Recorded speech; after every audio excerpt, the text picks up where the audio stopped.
시편 25편 다윗의 시 15절에서 22절까지의 말씀입니다. 주님만이 내 발을 원수의 올무에서 건지시는 분이시기에 내 눈은 언제나 주님을 바라봅니다.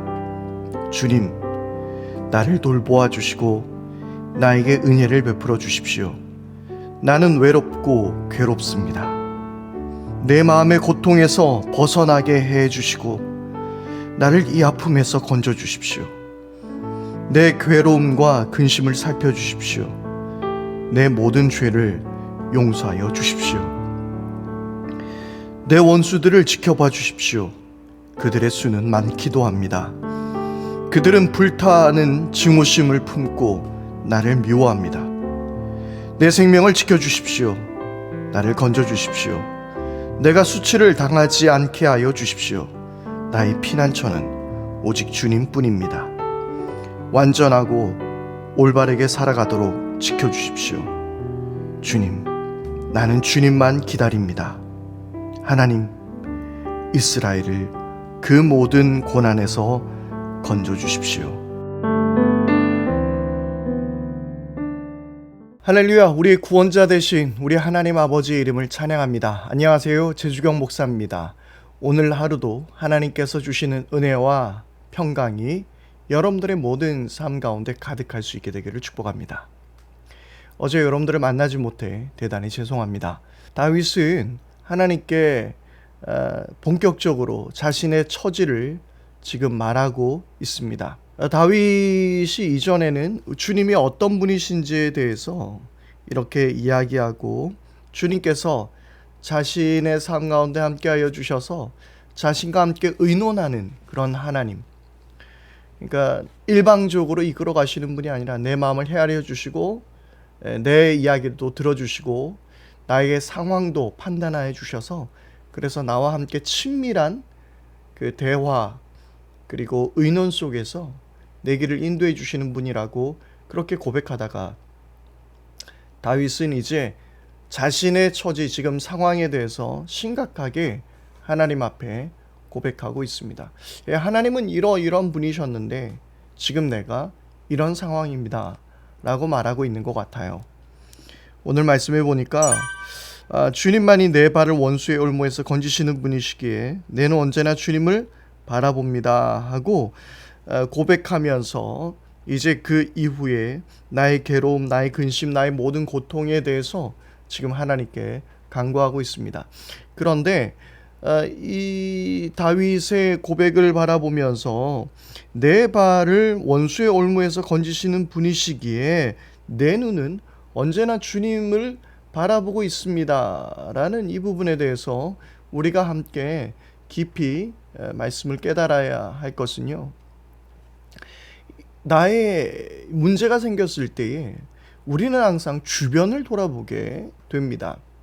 나와 친한 사람들, 아니면 이 문제에 대해서 잘 알고 있는 사람들, 아니면 내 편들, 그리고 나와 어떻게 같은 길을 가는 동역자들, 때로는 가족이 될 수도 있고요. 그래서 나의 어려운 문제가 닥쳤을 때에 늘 우리는 실제적으로 나에게 좋은 말을 해줄 수 있는 사람들이거나 아니면 실제적으로 나에게 도움을 줄 수 있는 주변을 돌아보는 경우들이 많지만, 그러나 오늘 다윗은 나의 어떤 환경, 나를 돌아봐 줄 이들을 보는 것이 아니라 나는 오직 주님만을 바라보고 있다라고 고백하고 있습니다. 여러분들은 여러분들의 문제들이 생겨났을 때에 가장 먼저 어디를 바라보고 그리고 어떤 판단을 하십니까?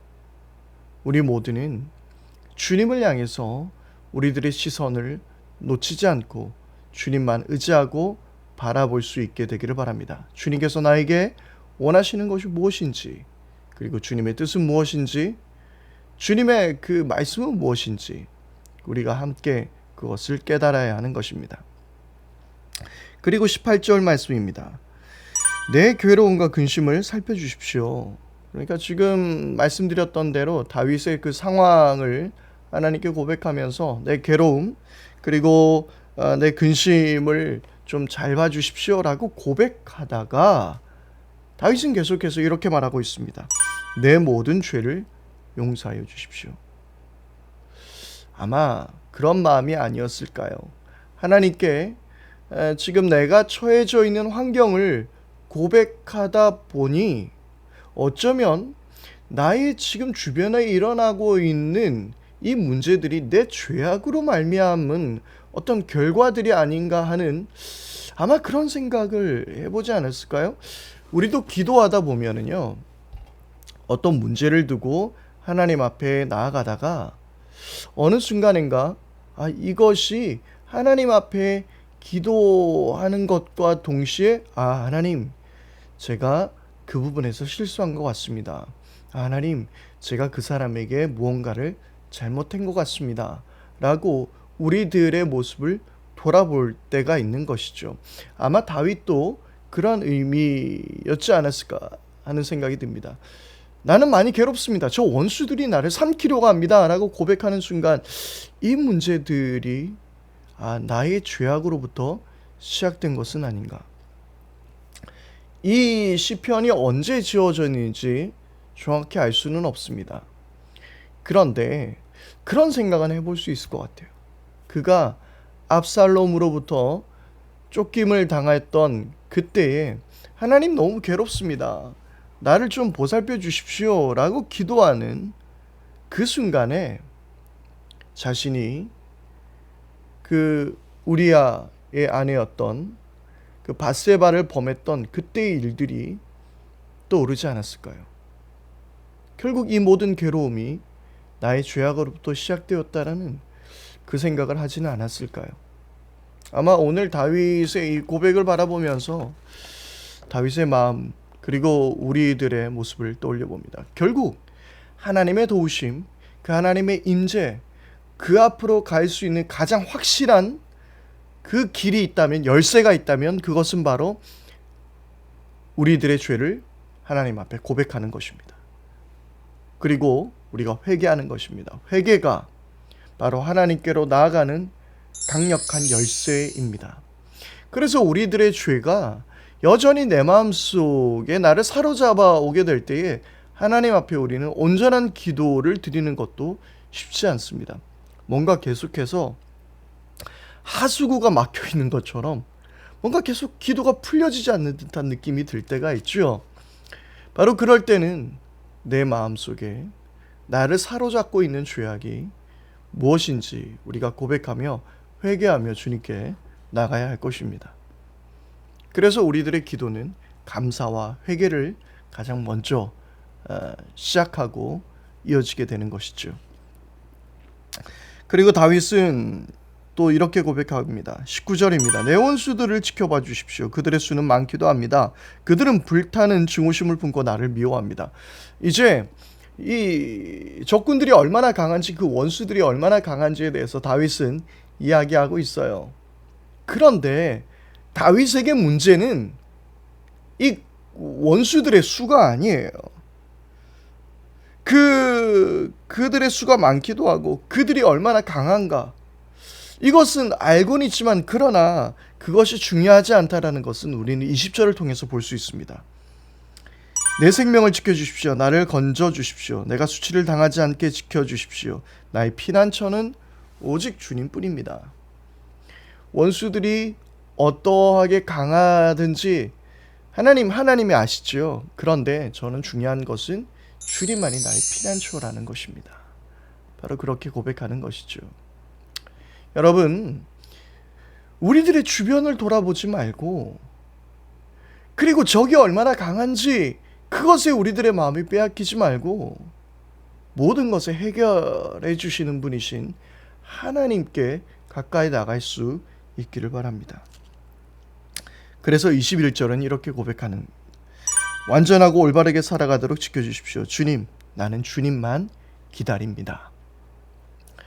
가장 중요한 것은 바로 다윗은 주님만을 기다린다라고 고백하는 거예요. 적군이 얼마나 나에게 가까이 왔는지, 그들이 나를 찾아내었는지, 그들이 언제 나에게 덮쳐올지, 그것보다 가장 더 중요한 것은 나는 주님을 기다린다라는 거예요.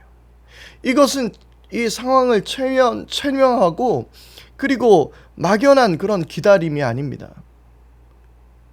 그것이 아니라 지금 당장이라도 역사하실 주님을 바라보면서 믿음으로 기다리는 거예요. 주님을 기다리는 것. 가장 완벽한 시간은 주님의 시간입니다. 수험생에게도 마찬가지고 직장에 취업을 두고 있는 취준생들에게도 마찬가지입니다. 재수할 수 있어요. 삼수할 수도 있습니다. 직장에 취업하지 못할 수도 있습니다. 중요한 것은 우리가 기도하고 있다면 그 시간은 언제 내가 취업하느냐보다 주님의 시간이 더 중요하다라는 거예요. 주님께서 나에게 역사하실 시간. 조급해하지 마십시오. 기도하고 있다면 조급해하지 마십시오. 기도하고 있다면 서두르지 마십시오. 기도하고 있다면 오늘의 결과로 낙담하지 마십시오. 주님의 시간을 우리는 기다려야 하는 것입니다. 무엇보다 주님보다 앞서가지 않기를 바랍니다. 우리 삶 가운데서 이런저런 문제와 상황들이 어찌 없을 수 있겠습니까? 여전히 우리를 힘들어하고 어렵게 하는 그런 상황들이 닥쳐올 수 있습니다. 그러나 하나님과의 관계를 회복하십시다. 하나님께서 나에게 개입하셔서 내 삶을 이끌어 주실 때에 그 모든 것은 해결되는 것입니다. 하나님과 나의 사이에 가로막혀 있는 죄악을 우리가 회개하게 될 때 그것은 뚫리고 열리게 되는 것입니다. 시간은 하나님 앞에 있음을 고백하십시다. 그래서 이 모든 문제에 내 주변을 바라보는 것이 아니라 사방에 우겨싸임을 당했을 때 눈을 들어 주님을 바라보며 주님만을 기다릴 수 있는 우리 모두가 될 수 있게 되기를 바랍니다. 함께 기도하겠습니다. 하나님 아버지, 내 삶의 어려움과 고통 가운데서 내 주변을, 내 환경을, 사람들을 돌아보지 않고 오직 주님만을 바라보게 하여 주십시오. 그리고 주님만을 기다리게 해주십시오. 하나님과 나 사이의 관계를 회복하게 해주십시오. 우리 주 예수 그리스도 이름으로 기도드립니다. 아멘. 이 시간에 우리 함께 기도할 것은 하나님, 내 주변의 상황들을 나에게 도움을 줄 사람들에게 내 시선을 두지 않겠습니다. 오직 주님만 바라보게 하여 주옵소서. 우리 그렇게 함께 기도하기를 바랍니다. 또한 하나님과 나의 사이를 가로막고 있는 죄악이 있다면 주님 그것을 해결하고 주님 내 모든 죄악을 용서하여 주십시오. 그렇게 우리 또 함께 기도하십시다. 그리고 세 번째로 우리 기도할 때는 하나님, 내 모든 삶에서 하나님의 시간 안에서 문제들이 해결되고 하나님이 개입하셔서 하나님께서 이끄시는 내 삶이 되게 하여 주옵소서. 조급해하지 말고, 그리고 때로는 체념하고 포기하지도 말고 오직 하나님의 시간을 바라보며 하나님의 방법을 구하게 해주십시오. 우리 그렇게 함께 기도하기를 바랍니다. 오늘도 주님의 은혜 안에서 승리하는 복된 날 될 수 있기를 바랍니다.